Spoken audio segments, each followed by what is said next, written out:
What's up, incredible people? My name is McDaniel, and this is a very, very, very special episode because my husband, What? Josh McDaniel, is here on the Have You Heard podcast, and this is not just any podcast, but we went onto the Instagram and have asked y'all some questions about that y'all had about our new season of being husband and wife, and that includes like what makes marriage easy, how do y'all handle conflict, was the wedding night awkward, what are challenges and joys that you had, like tons of deep and lighthearted questions that we saw would hopefully benefit y'all as we shared what we've been learning through those things. So friends, all with the foundation of scripture, we are ready to get into it. So grab your headphones and let's get into the word, because faith comes by hearing. I love y'all. I am excited because question one is, actually we're going in deep at the start. Question one is, how has marriage impacted your relationship with the Lord? Well, I think before we even get into all of this marriage talk, I think it's to preface this, it's true. We are in our first month of marriage. This is a Q&A about what we've experienced, not we know everything there is to know about marriage at this point, and we're going into it just having it figured out, because that is by far we're the farthest thing from it. But it's so fun just to be able to share this with y'all in the first month of just being able to enjoy it. And so it's what was the first question again? Yeah, I think it was basically, what have you learned about God? How has your relationship with God been impacted through marriage? One thing I think was really big, and I think because you're, as a married person, your two most important relationships in your life are your wife and your husband, or and in God. And so, or if you're single, then your most important relationship is God. And then whenever you are, as a man especially, you're called to provide and you're called to lead spiritually. And so there's almost there's a big weight on your shoulders. What does this look like? Exactly. And so it's very sweet and very revealing to be able to pray, God, help me have the wisdom to be able to have these to be able to lead Emma, to be able to have these conversations I need to. So, because I don't want to lead by beating your head with the Bible. I don't want to lead you better get your word every day, you better go do this. It's no, I don't want you to lead that way either. I want to lead by example. That's good. I want to get up early and I want to get into the word. I want you to watch me do that, and I want you to do the same. And so it's I want to lead by example, not by beating you across the head with a Bible. And so it's my relationship with Christ it becomes a very trustworthy one, and a very one of how I love him is directly correlated of how I love you. That plays into marriage, and the first month of marriage. That also plays into dating relationships and friendships. But it's how I love him now affects how I love you, especially in the context of providing a spiritual, whatever that means. Exactly. I love how you hit on leading by example, because that's actually something that I pray for you. One of my common prayers for you is that you would always look to the Lord as your example of what a godly husband is to be, and that just that overflows into the life that you live, because whenever you're looking to God and you're prioritizing your walk with him, that's going to overflow into how you lead, into how you love, and how you walk alongside, into how you are a husband, which is so cool. We were talking about earlier that really marriage is you're a big player in accountability for your walk with God to be prioritized, and you really exemplify that really, really well. Thank you. You really do. I think something that I have really learned about God, and the way that my walk with God has been impacted through walking with you, has been very much so growing in an understanding of grace. like, I mean, day by day. And I'm Yeah. not just saying this on the podcast because, like, wow, that Mhm. sounds deep, or man, that sounds real spiritual. Like, Yeah. I'm saying this on the podcast because literally every single day I'm learning it by being challenged to put it into practice, by being challenged to actually believe it and take it to heart. Yeah. That is the grace of God, and growing in understanding of that. Yeah. And a way that I have learned more about it through our relationship is that marriage is very much of a, and this will lead me into the other thing I'm learning, but Mhm. it's very much of a vulnerable space. Yeah. Like, you know me and I know Mhm. you. We are one. There are no secrets. Yeah. We are not hiding from one another. Yeah. And that's not only like the good, quirky, goofy stuff that Mhm. only like very few people see. That's also the stuff that maybe I'm not as proud of. Maybe the struggles that I still like am wrestling with. And you see that with no filter. Yeah. And to see that you see all of those things and you still say, I'm here with you, I choose you, I commit to you, I want to do this with you, Mhm. it wrecks me. It blows my mind, because that in and of itself is a picture of our relationship with God. That Mhm. He literally, Psalm 139 says that He searched us, Mhm. He knows us, He knows Yeah. when we sit, when we rise, He knows the things Yeah. we're proud of and the things that we would rather nobody know about. And Mhm. yet He still says, I love you so much that I am, like you were saying, I'm gonna lead by example. I'm gonna show you Mhm. how much I love you through the actions that I Yeah. live out. God Yeah. said, I love you so much, I'm gonna demonstrate it by Mhm. sending my one and only son Jesus, so that through him I can be with you forever. Like, Yeah. that's how badly God wants us, Yeah. even when we give him reason to back out and legitimate reason to throw in the towel and say, no, Mhm. this relationship with you isn't worth it because Yeah. you keep giving me reasons to leave. Yeah. Like, God isn't like that. And Yeah. it's unmerited favor. It's like what Paul said, it's by grace through faith. This isn't by your own works. Yeah. God loves you so much, and he wants you to be a picture of his wealth of kindness and mercy and grace, because that's Beautiful. who he is, which is insane. And I was saying that I'm sure you can say the same thing to this, but I was saying that kind of plays a role into this next thing, and that is that our relationship is a safe place, Mhm. but that safe place doesn't just like happen in the blink of an eye, or by No. luck, or by wishing it hard enough. Like, Yeah.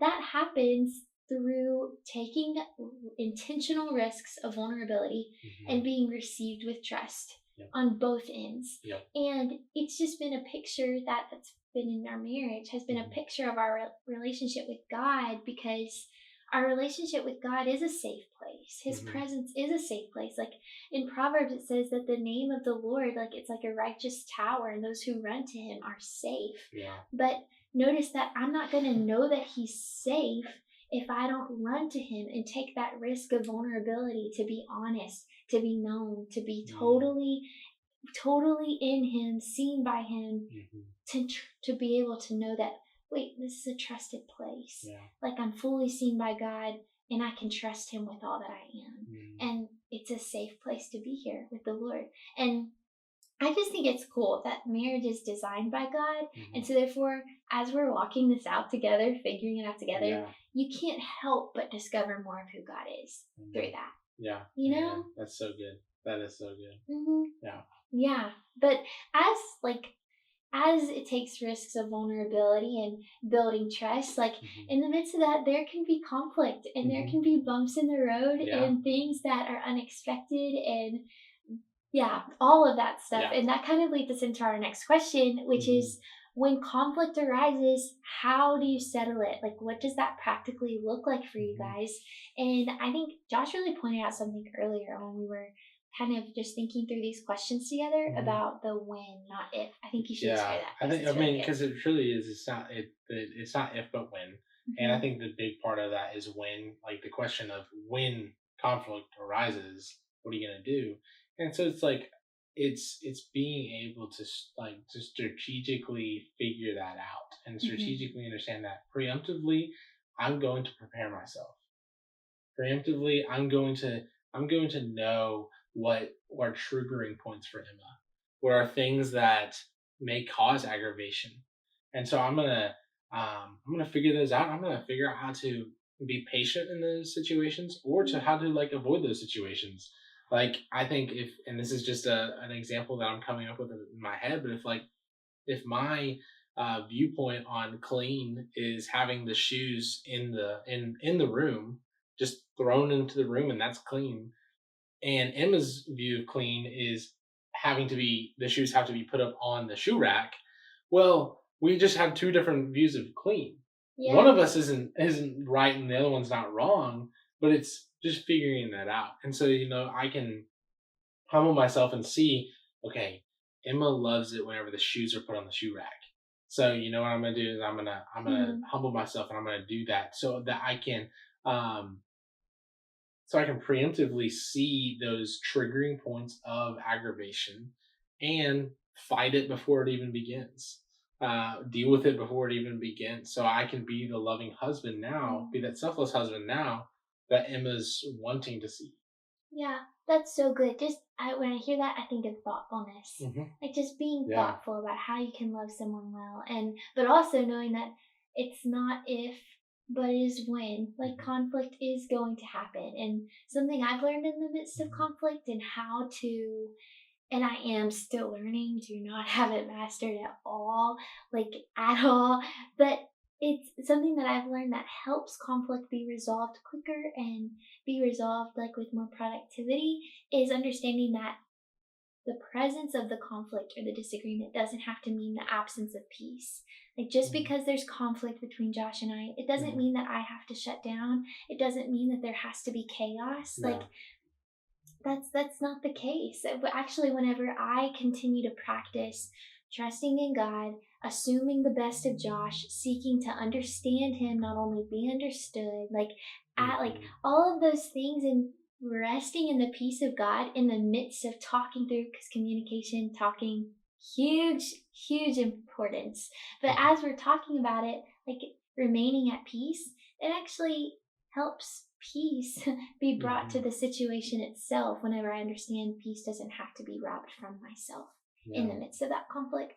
Yeah. And I think something else too that I really am continuing to have to work on is forgiving myself because I think sometimes I can be the biggest inhibitor of us moving on after a disagreement because it's not because I am stubborn and refuse to ask for forgiveness because I think I'm right. Yeah. It's I'm so aware that I did something that could have been done better and I'm Hmm. refusing and stubborn and forgiving myself. Hmm.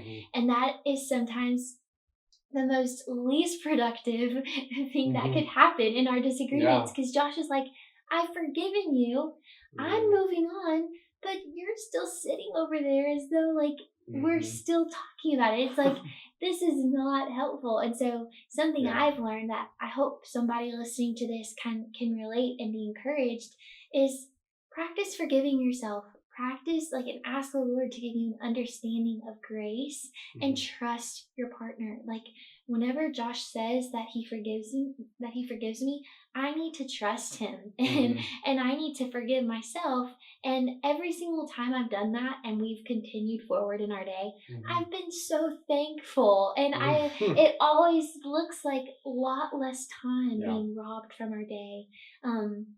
So yeah, that's something that I have seen in me personally that's helped Yeah. us whenever conflict arises is to know that my peace doesn't have to be robbed because of it, Yeah. and that when I forgive myself, we can move on a lot quicker. Mhm. Actually. It's beautiful. That is Hmm. really beautiful. I think, yeah, it's finding and trusting the love that is there, and Yeah. it's seeing that it's like what I can trust the person that I committed my life to, and that it's going to be okay, and we're Hmm. gonna figure it out. And there may be times of struggle, and there may be times of that. I love you, but I really don't like you right now. Like, and those times will definitely come. And I think being able to work through those and Yeah. definitely builds the strength of that. And that's in all scenarios. That's in having a friendship, working for a boss, having coworkers, parents, and even in marriage.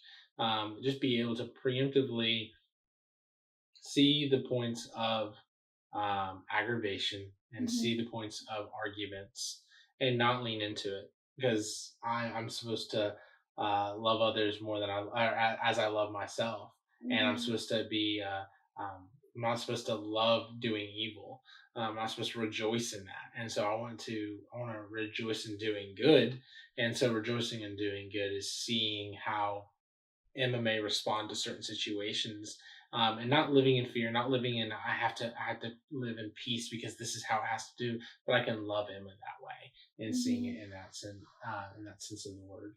Yeah, yeah. That I think for some reason when you said that, it made me think of making sure I'm defining peace to y'all. That like there, it may not seem like there's peace Hmm. here because we're walking through Hmm. a disagreement, but peace is not equivalent to everybody being happy and That's everybody good. agreeing. That's really good. So that's why I'm saying that like my Yeah. peace doesn't have to be robbed in the midst of conflict, Yeah. because peace comes from the Lord. Peace comes from confidence in him, trust in him, and trust that we're okay even whenever we're not Hmm. agreeing on something. Yeah. So the lack of happiness or Hmm. agreement does not mean the lack of peace. Yeah. Peace can still fully be there. And so just to clarify, like there's a big difference in Hmm. keeping everybody happy and having peace. Yep. Those are not the same things. Yep. Yeah, Yeah. you'll That's very rarely good. have peace if that's how you define peace. That's very true. That's very true.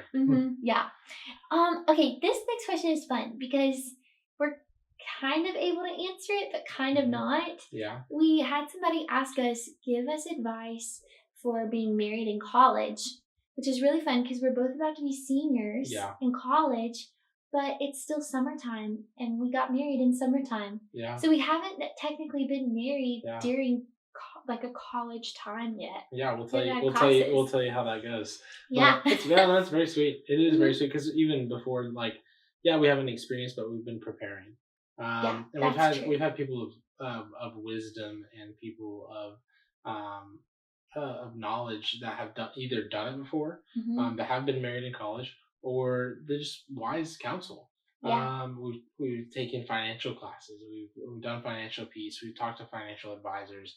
Hmm. We've seeked out wisdom in actual legitimacy of those things, and we come to the conclusion that we'll be able to do this, and it's all by the Lord's help with that.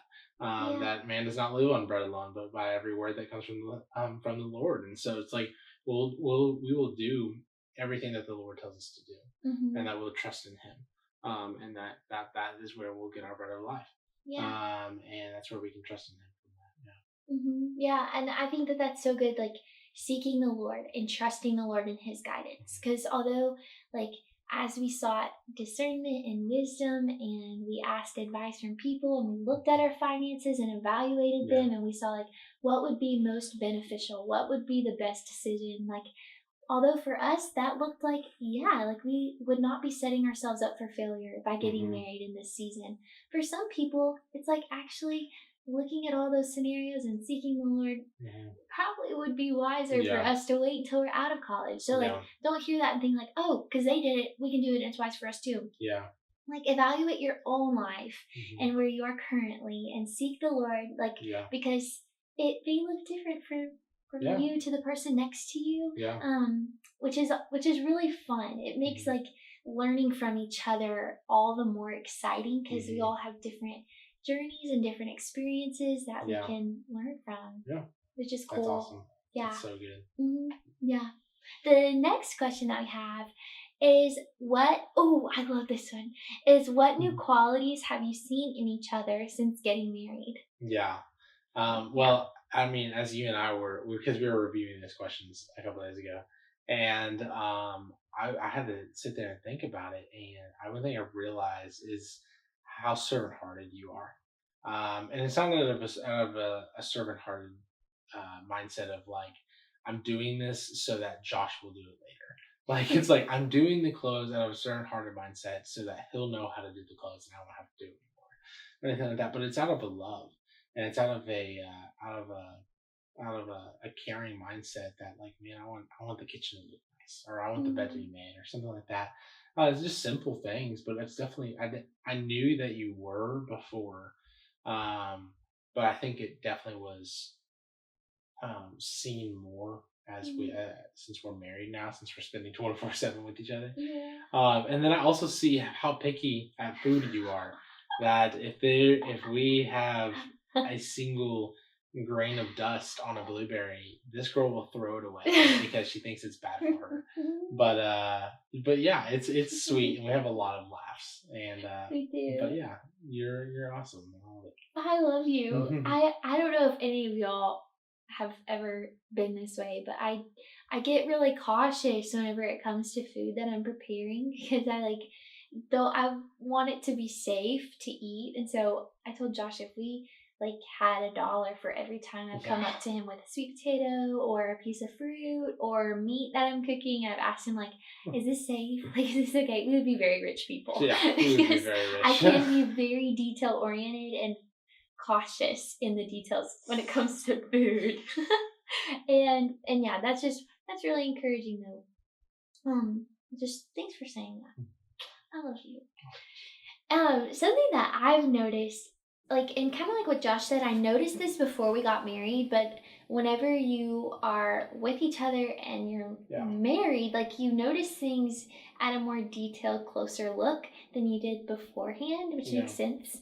But I've noticed how funny Josh is, and I don't even think it's ways that he's I don't even know if he's trying to be funny, but I think that our house is kind of like a pharmacy because the Lord says that laughter is like medicine to the soul. And our home, yes, we've had the conflict, and yes, we've had the figuring things out and stumbling over ourselves and getting back up and learning from it. But it's also been full of laughter, and it's been such a gift. And sometimes whenever I just look at Josh and I am so aware of how much he's making me smile, I'm like, man, you're going to be a really good dad. You're just going to be so fun and so goofy and know when to bring just this light-hearted atmosphere to a room, but you also know when to be serious. It's just, and then that leads me to something else I've noticed is that you're very easy to be with.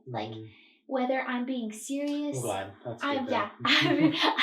I really mean it. I hate for you to say you're very hard to be with. That would be sad. That would be really sad. But you are just whether I'm being serious or I'm being goofy, or we're talking a whole lot, or the room is dead silent and we're sitting in the silence. There's just a comfortability in it all, and this no feeling of the need to put on a front of entertaining each other. There's just this enjoyment of each other's company, and it's this safe place that's easy to be in and easy to be real in. And I think that that's what marriage should be. You should be with your best friend who you can sit in the silence together, or you can talk for a mile an hour together. And for sure. Yeah, or a mile an hour wouldn't really be that fast, but but you can talk a lot, and you're very easy to be with. That's sweet. You are. So the next question that we have, I love these questions. Y'all asked really good questions. We were going through them, and I was like, oh, this one's good, and this one would be fun to talk about. But this one is, I really hope that it encourages you no matter where you are. We were really excited to incorporate this one. Someone asked, and actually multiple people asked this, was it actually worth it waiting until marriage? Well, thank you so much for tuning in. I just wanted to take this hot second and tell y'all about a paid sponsorship that I'm getting to do with Faithful Counseling, because life is hard and we weren't made to go about it alone. And Faithful Counseling is an online, worldwide available counseling service that is convenient and accessible no matter where you are globally. They allow counseling service to be available to you via video chat, instant messaging, or phone calls. And these are not just any counselors. These are licensed professional counselors with over 3,000 hours in their respective state. And so, guys, this is legit, and you can have 10% off of your first month's worth of counseling sessions by using my link, faithfulcounseling.com/MMA/. And the link is also provided below. That's faithfulcounseling.com/MMA/. I love y'all, and I believe in you. Now let's get back to the show. Someone asked, and actually multiple people asked this, was it actually worth it waiting until marriage? And absolutely, 100%. But I think me and Josh really wanted to talk to two different groups of people as y'all are listening to this. To those who are waiting and are choosing to not have sex and are choosing to like go by God's design until you get married. And then we also want to talk to those who haven't waited and Hmm. you like chose to have sex and do what felt good and do what you wanted Hmm. to do before you got married. Yeah. But yeah, do you wanna Oh yeah. Yeah. I speak think. into that one? Um. I mean, because that's a very legitimate question. It really is. And Emma and I, we both waited until marriage to have sex, and so we look at it from that way, and we can easily say, yeah, it's worth it. But Mhm. let's also give it a legitimate let's give it a legitimate answer instead of just saying it from our point of view and saying it's worth it. That's a legitimate question. But whenever you consider the statistical analysis of sex before marriage, and you consider the psychological analysis of sex before marriage, it's there's always a a shame and a guilt and Regret. regret tied to it. And so, Mhm. and honestly, that makes sense. Like that's not abnormal. That completely makes sense because honestly, it's outside of the will of God, Mhm. and so that's going to happen. Yeah. And so, whenever you look at it from that point of view, it's like, so if it's God's design and it will glorify God within these bounds, I want to do that. And if Yeah. it's out of God's design and it feels like that, and I have regret and I have shame and it hurts, and like I can look at Emma and I have the joy of being like, you know what, I'm the only person and she's my only person. That's pretty freaking beautiful right there, Yeah. and that's very rare, honestly. Mhm. But I love that, and I choose that every single day. Yeah. And it's like piggybacking off of that, I think whether you have and you are continuing to wait, I want Mhm, to emphasize to you how worth it is. mhm, And if you haven't waited and you mhm, like haven't gone with God's design, then mhm, I want to encourage you that it's still so worth it to start now. Like God says mhm. that that if we confess our sins, He is faithful and just to forgive us of all Yeah, unrighteousness. So there is no condemnation for those who are in Christ Jesus. yeah. So wherever you're coming from, whatever your past has been, it's still worth it to start now. Something my dad said Mhm, growing up is the right time to do the right thing is right now. And mhm, being married, being on the other side of singleness, dating, mhm, engagement, and all the things that came with that, I can say that like whether you go with God's design or you go against God's design, mhm. you can't help but prove that God's way is better, Yeah, that His design really is the best, yep. that He really does know what He's talking about. Because, like what Josh said, like Mhm, whenever you go against God's design, you're filled with shame and mhm, you're filled with regret. And yeah, you may have that temporary, like, feel mhm. good satisfaction, but it Yeah. does lead to things that you were not designed for. It leads to a lack of peace and a Mhm, lack of joy and a lack of confidence in your mhm. identity and depending on things that you weren't designed to Yeah, depend on. And whenever you do go with God's design, like we can say from experience that there yeah, isn't shame. yeah, Like having sex as a married couple yeah, is amazing yeah. and it's fun and it's safe and it's filled with peace. And Mhm, so whether you wait or you don't wait, you're still proving that wow, God really does know what He's talking about. yeah, And His way really is the best way. yeah. That's good. That's really good. Yeah, just really cool how He does that. Okay, Mr. McDaniel, what has been your biggest challenge? Wow. So the biggest challenge of marriage With all our with experience. all the marriage that we've had, Mhm. I think it really boils down to I think I've realized how selfish I am and how Mhm. selfish I can be. Um, and I think we're all innately somewhat selfish, but I think there is something I do realize more whenever you're married and you're wanting to love someone selflessly. I think there's more that plays into it. I think there's more that you see.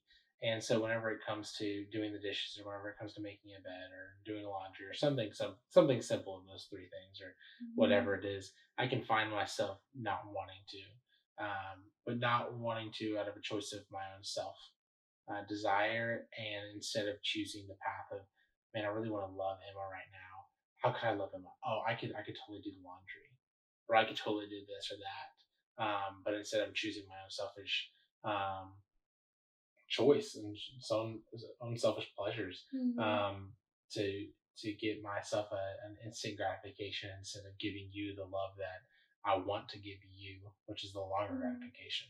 Yeah, that's really relatable. Like, I'm Mhm. really glad that you shared that, and that made me think of something my mom had said to me before, that like the first step to growth is awareness. Mhm. And so, like, it just shows humility in and of itself to say, wow, yep, I've been made aware of this tendency in me, and I'm not just gonna let it stay there. Like, Yeah. I want to do something about it. And Yeah. I think that's really admirable, because I That's think really all of us kind of are made aware cool. of things that may need to have some tweaking and Yeah. some adjustment in our lives. Yeah. But how we respond to that awareness plays a Yeah. big role in the direction we go. And I think it's so cool how you respond to the things that God makes you aware of. I think it's really cool.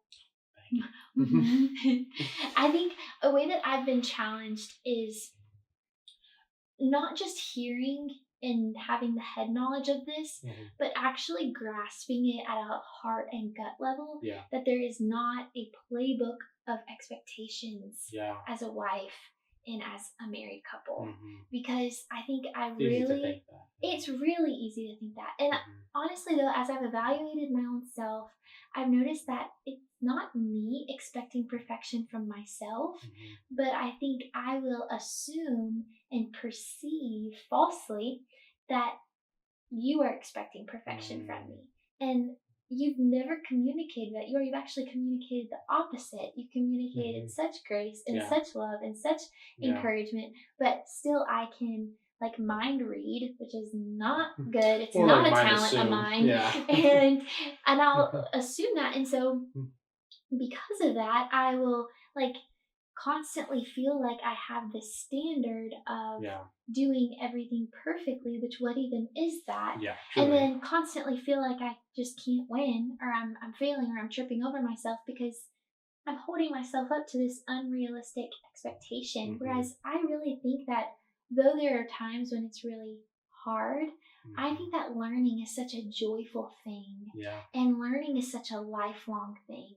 But I've noticed this, I will really allow myself to be robbed of the joy that is found in learning when I expect myself to know everything already. Yeah. And I mean, we've been married for 2 months. How can I step into a season, into a role I've never done in my life, and expect myself to know everything about it? I think such a big joy in the journey of marriage is that neither one of us know everything. We're figuring it all out together. And that's a part of the joy. And so something that's been a challenge, but I've really been grateful for the challenge is like, wow, this is a journey of learning, and I'm not gonna, like, I refuse to let the enemy or myself rob me of this joy through having this unrealistic expectation over my head. That's really good. That is really good. And I think we can do that for, not just marriage. I know we're talking about marriage, but I think we do that for a multitude of things. I agree. So I think that's definitely something, searching your own heart, praying, and seeking guidance in that. That's really cool. That's really cool. It's so good. It's so freeing, actually. Yeah. Very freeing. It's grace. It's grace. We're learning it and understanding it. Yeah. Okay, this question, honestly, for some reason, I feel a little awkward even saying it. But someone has asked us, was the wedding night awkward? Yeah. I mean, I would say it was. Yeah. I mean... Go ahead. Okay, you answer. No. Like, I think I was going to say the same thing. Is that, like, of course I think it was a little awkward. You know, you go. This answer is awkward. I know. No, I think it's very legitimate. I think for someone that's never had a wedding night, then I think it is definitely, so it's a legitimate question. And I think there was definitely a level of awkwardness. I think it's as awkward as watching someone learn how to ride a bike. Like, I mean, for speaking to the virgin or speaking to the person that hasn't had sex, or it can be weird, it can be clunky, it can be a whole different things, and that may kind of sound funny, and honestly is funny. Like, it honestly is. It's like, going into your wedding night and not having expectations, Mhm. not setting this is what it was like in the movies or this is what it was like in whatever. It's like, no, I'm just gonna go in there and I'm just gonna love and we're gonna figure it out. And it's gonna be awkward and it's gonna be weird, but it's gonna be fun. And I gotta do it. And I'm doing it with the person that I love most in this world. And I'm doing it in a God fearing, God honoring way. Yeah, sign me up for that. I don't care how awkward it is at that point. And I think the one thing that was beautiful about it is that yes, it was awkward, but there was zero shame around it. Kind of leading back to that last question, is like surprisingly how little shame Mhm. and how beautiful it was. Yeah. But it definitely was not perfect. No, and Yeah. I think it was perfect in an imperfect way. Like Mhm.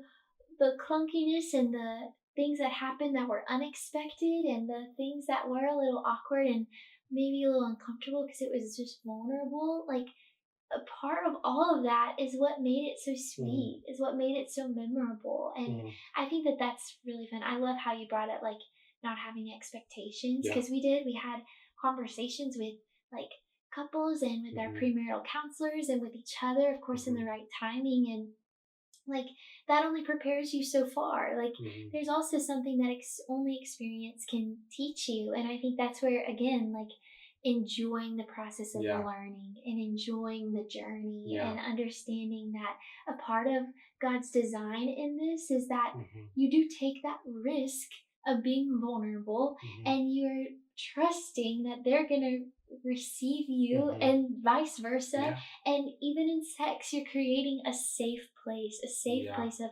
unconditional love, of Yeah. complete vulnerability, of complete trust. Like, I think Josh said it so well. Like, about a week into us being married, he said, I really think that, yes, sex is physical, but I think the majority of it is Oh, it's spiritual 100. and mental. Yeah, Like, 100%. there's so much to it, and it's because God designed it. And it's supposed to point you to Him. It's supposed to be a representation of intimacy and of unity and of trust and safety. Yeah. And it's such a sweet journey. Yeah, that's so good.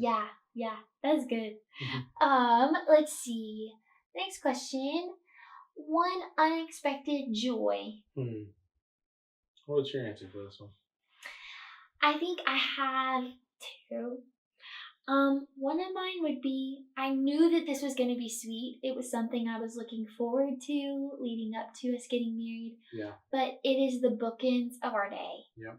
Waking up and you Mhm. being there and finishing supper or finishing a movie where you used to take me home or I Mhm. used to walk you to the door. Like now we stay in the same home and our day ends together too. And I think Mhm. that like is so fun to me. And Mhm. in addition to that, I've noticed that we laugh a lot Mhm. while like going to bed and Yeah.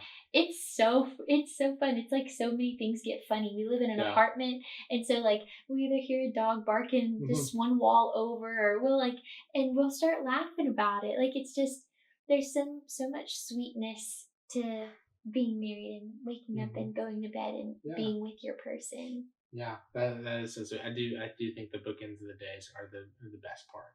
Yeah. The best part of just like being able to, because I hated driving home, like Yeah. late at night watching a movie, and then finally it's like, okay, I gotta drive you back to your place, and so it's definitely a sweet thing that I look forward to if you're about to get married or if you're wanting to get married or whatever. That is definitely the sweetest part so far.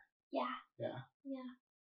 And okay, I think that this is going out with a bang because I think this is a really Mm-hmm. cool question. Yeah. Somebody's asked us what makes it easy, which is such interesting wording. Yeah. What do you think about that question? I mean, I think it's in the wording, because when I remember going over this question with you and kind of sitting and talking from different angles, and again, we are a month into marriage, and so we can't really speak into what makes marriage easy, because we don't know. We'll tell you, we'll figure that out if we ever figure that out, and if it ever becomes. But I think it's not making it easy, but it's making it easier, and it's doing the hard things. Yeah. It's being selfless. It's leading by example. It's waiting till marriage. It's all those different things that we kind of actually just talked about.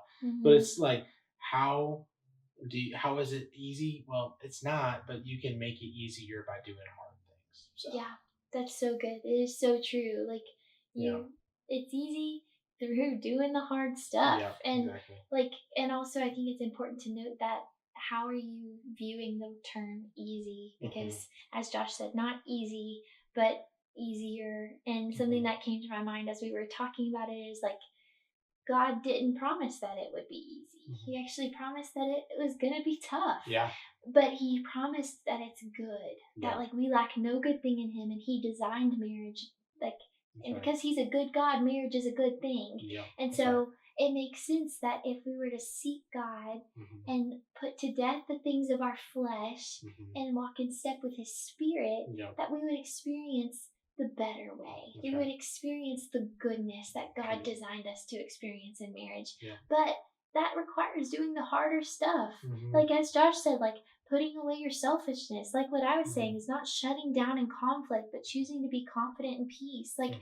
there's so many different things that are not easy, but by doing those things, Yeah. you experience so much goodness. You experience the easy yoke and the light burden that Hmm. Jesus talks about we can only have through coming to him. That's And right. so I think that was just a cool question to end on, that because Yeah. that's not just in marriage. Like Hmm. that's in day-to-day life, in day-to-day relationships, Yeah. and day-to-day seasons. Like Yeah. by doing the harder stuff, committing to the Lord, even whenever it's not easy, you actually experience a lot more of a lighter heart and Hmm. deeper peace and the Yeah. better way of Yeah. going about life. Yeah. Yeah. This was fun doing this. We gotta do this I more know. often. I know. Have another I Q and really A or like do little it. talks and whatever. Yeah, that's fun. I think this should be even more of a norm. But y'all, we love y'all so much, and if your incredible self is watching via YouTube, that's really fun. Be sure and subscribe and comment down below how you were encouraged and what other topics you may want to be covered in future episodes. Yeah. And if y'all's awesome selves are listening to this via Apple or Spotify, be sure and download, rate, review, share this with your people. And Yeah. just as we said at the beginning, we are learning, and learning is a joy. And we hope that as we share with y'all things God puts on our heart, we hope that you're finding joy in learning too and you're blessed by it. Yeah. But y'all have an incredible week, and we will chat next week. See y'all.